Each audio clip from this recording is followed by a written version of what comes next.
నాకు ప్రతిపక్ష హోదా ఇస్తేనే నేను అసెంబ్లీకి వస్తా, నన్ను ప్రతిపక్ష నాయకుడిగా గుర్తిస్తేనే నేను అసెంబ్లీకి వస్తా, అసెంబ్లీలో ముఖ్యమంత్రికి ఎంతైతే సమయం కేటాయిస్తారో మాట్లాడేదానికి ఒక ప్రతిపక్ష నాయకుడిగా ప్రతిపక్ష హోదాలో నాకు కూడా అంతే సమయం కేటాయిస్తేనే నేను అసెంబ్లీకి వస్తా, లేకుంటే నేను అసెంబ్లీకి రాను.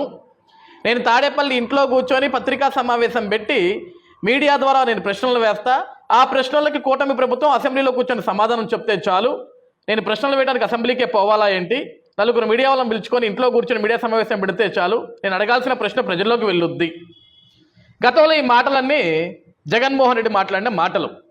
అది కాదు జగన్మోహన్ రెడ్డి గారు, మీరు ఒక శాసనసభ్యుడు, పులివెందుల నియోజకవర్గానికి ఒక ఎమ్మెల్యేగా అసెంబ్లీకి రావాల్సిన బాధ్యత మీకు ఉంది. ఈరోజు మీకు ప్రతిపక్ష స్థానం కల్పించేదానికి ఆ హక్కు ఈరోజు ప్రభుత్వానికి లేదు, అది ప్రజలు మీకు కేటాయించలేదు, అది రాజ్యాంగంలో కూడా లేదు. కాబట్టి మీరు ప్రతిపక్ష నాయకుడిగా అనర్హులు, ఒక ఎమ్మెల్యేగానే మీరు అర్హులు. ఒక ఎమ్మెల్యేగా మీరు అసెంబ్లీకి రావచ్చు, మీ నియోజకవర్గ సమస్యలు ప్రశ్నించుకోవచ్చు, ప్రజల తరపున మీరు ప్రశ్నించవచ్చు, మీకు ఏదైతే సమయం కేటాయిస్తారో ఆ సమయం ప్రకారం మీరు మాట్లాడొచ్చు అని చెప్పేసి గతంలో స్పీకర్లు గారు చెప్పడం జరిగింది, అందరూ మాట్లాడడం జరిగింది. కానీ జగన్మోహన్ రెడ్డి నాకు ప్రతిపక్ష హోదా ఇస్తేనే వస్తా, లేకుంటే నేను రాను అని చెప్పాడు.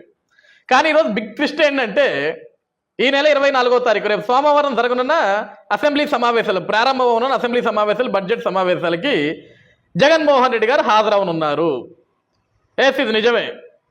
ఈ నెల 24వ తారీఖు జరగనున్న బడ్జెట్ సమావేశాలకి, అసెంబ్లీ సెషన్స్కి, గవర్నర్ గారి ప్రసంగానికి జగన్మోహన్ రెడ్డి గారు అంటే ఆయన 11 మంది టీం తోటి కలిసి అసెంబ్లీకి వస్తాడు ఆయన. ఎందుకంటే ఈరోజు ప్రతిపక్ష స్థానం ఇవ్వట్లే, ప్రతిపక్ష హోదా కల్పించట్లేదు, లేకుంటే ముఖ్యమంత్రి గారితో ఈక్వలంగా ఆయనకు ఆ సమయం కేటాయించట్లేదు మాట్లాడేదానికి. అదే ఎమ్మెల్యేగా ఎంతైతే ఇస్తారో అదే ఇస్తామన్నారు. కానీ నాకు ప్రతిపక్ష హోదా ఇస్తేనే వస్తా అని మొండిపట్టి పట్టు కూర్చున్న జగన్మోహన్ రెడ్డి ఈ రోజు ఆ మాటను పక్కకు పెట్టి అసెంబ్లీకి ఎందుకు వస్తున్నాయా అంటే, మనం చూసాం. స్పీకర్ గారైన అయ్యన్న పాత్రుడు గారు ఢిల్లీలో స్పీకర్ల సమావేశానికి వెళ్ళినప్పుడు అయ్యన్న పాత్రుడు గారు స్పీకర్గా, డిప్యూటీ స్పీకర్గా రఘురామకృష్ణరాజు గారు అక్కడ ఒక మీడియాతో మాట్లాడుతున్నప్పుడు రాజ్యాంగంలో ఒక ఆర్టికల్ ఉంది, ఏ శాసనసభ్యుడైనా సరే 60 పని దినాలు అసెంబ్లీకి వరుసగా రాకపోతే అతని మీద అనర్హత వేటు వేయొచ్చు.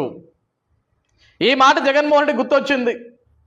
జగన్మోహన్ రెడ్డితో మిగతా గెలిచిన 10 మంది ఎమ్మెల్యేలు కూడా జగన్మోహన్ రెడ్డి దగ్గర మొరబెట్టుకున్నారా, జగన్మోహన్ రెడ్డి గారు మీరు అసెంబ్లీకి పోకపోయారు, మమ్మల్ని కూడా పొనవకుండా చేస్తున్నారు, ప్రజలు మా ముఖం మీద కాండ్రించి ఉమ్ముతున్నారు, మిమ్మల్ని నమ్మి మిమ్మల్ని గెలిపించుకున్న మా నియోజకవర్గాల్లో మిమ్మల్ని గెలిపించి తప్పు చేశామని మమ్మల్ని తిడుతున్నారు. దయచేసి అర్థం చేసుకోండి, మీరు గతంలో అసెంబ్లీకి వెళ్ళారు, ముఖ్యమంత్రి స్థానంలో కూర్చున్నారు, మేము కూడా అసెంబ్లీకి ఒకసారి కూడా వెళ్ళాలి కదా. ఈరోజు అనర్హత వేటు వేస్తే శాంతం పరువు పోతుంది, కాబట్టి అర్థం చేసుకోండి జగన్మోహన్ రెడ్డి దగ్గర మొరబెట్టుకుంటే జగన్మోహన్ రెడ్డి కూడా భయం ఉంది. ఇప్పటికే ప్రతిపక్ష హోదా నాకు ఇవ్వలేదు, ఇప్పటికే ప్రతిపక్ష నాయకుడిగా నన్ను గౌరవించట్లేదు, నాకు గుర్తింపు ఇవ్వట్లేదు, కనీసం రోడ్డు మీదకి పోతే నన్ను ప్రతిపక్ష నాయకుడిగా కూడా ఎవడు పట్టించుకోవటం లేదు. ఇప్పుడు అసెంబ్లీకి కూడా పోకపోతే నా మీద అనర్హత వేటు ఎక్కడ వేస్తారో, వీళ్ళు అనర్హత వేటు వేస్తే ఆ శాసనసభ్యుడి పదవి కూడా ఉంటుందో ఉండదో ఒక భయంతో ఈ నెల 24వ తారీఖున జగన్మోహన్ రెడ్డి గారు అసెంబ్లీకి వెళ్ళనున్నారు. గవర్నర్ ప్రసంగానికి వెళ్తారంట. బట్ ఇందులో ఏంటంటే మనకున్న సమాచారం ప్రకారం జగన్మోహన్ రెడ్డి గారు ఆ ఒక్కరోజు అసెంబ్లీకి వెళ్తాడు. వెళ్ళి అసెంబ్లీ రిజిస్టర్లో, అటెండెన్స్ రిజిస్టర్లో సంతకం పెట్టేసి గవర్నర్ ప్రసంగం విని కాసేపు గందరగోళం చేయాలని. ఎందుకు? ప్రజల కోసం కాదండి గందరగోళం, ప్రజల సమస్యల కోసం, లేకుంటే రాష్ట్రంలో సమస్యల కోసం కాదని చేసే గందరగోళం. నాకు ప్రతిపక్ష స్థానం కల్పించట్లేదు చంద్రబాబు నాయుడు ప్రభుత్వం, నన్ను ప్రతిపక్ష నాయకుడిగా గుర్తించట్లేదు చంద్రబాబు నాయుడు ప్రభుత్వం, కనీసం నాకు ప్రతిపక్ష హోదా ఇవ్వట్లేదు చంద్రబాబు నాయుడు ప్రభుత్వం. ఒక ముఖ్యమంత్రి ఎంతసేపు అయితే మాట్లాడతాడో ఒక ప్రతిపక్ష నాయకుడు కూడా అదే సమయం కేటాయించాలి, అది కేటాయించకపోతే అసెంబ్లీలో నేను ఎందుకు కూర్చోవాలి?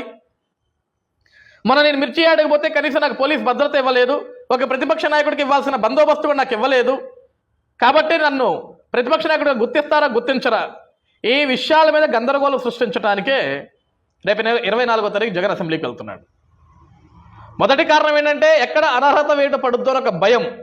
అంటే అయ్యన్న పాత్రుడు గారు జగన్మోహన్ రెడ్డిని భయం చూపించారు, భయం పెట్టేశారు.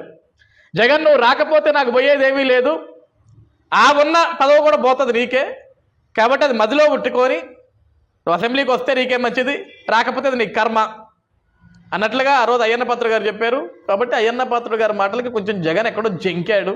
లేనిపోతే అనర్హత వేటు పెడితే నాకు ఎందుకు ఈ బాధ, నా పక్కన 10 మంది ఎమ్మెల్యేలు కూడా వెళ్ళిపోయారనుకో సొంటికాయ ఒంటికొమ్ముగల్లా మిగిలిపోతానేమో అన్న భయం, ఆ భయంతో జగన్ అసెంబ్లీకి వెళ్తున్నాడు. కాబట్టి ఏం జరుగుతుందో మనం కూడా చూద్దాం. 24వ తారీఖున జగన్ అసెంబ్లీకి వెళ్తున్నాడు. అసెంబ్లీలో జగన్ ఏం మాట్లాడున్నాడు, అసెంబ్లీలో జగన్ ఏ విధంగా గందరగోళం చేయనున్నాడు, అసలు అసెంబ్లీలో జగన్ ఏం మాట్లాడబోతున్నాడు, జగన్ మాట్లాడితే ఏ విధంగా ఉంటుందని పులివెందుల ప్రజలతో పాటు ఆంధ్రప్రదేశ్ రాష్ట్ర ప్రజలు కూడా చూడటానికి సిద్ధంగా ఉన్నారు. అసలు జగన్ ఏం మాట్లాడబోతున్నాడు, అసెంబ్లీలో జగన్ ఏం చేయబోతున్నాడు.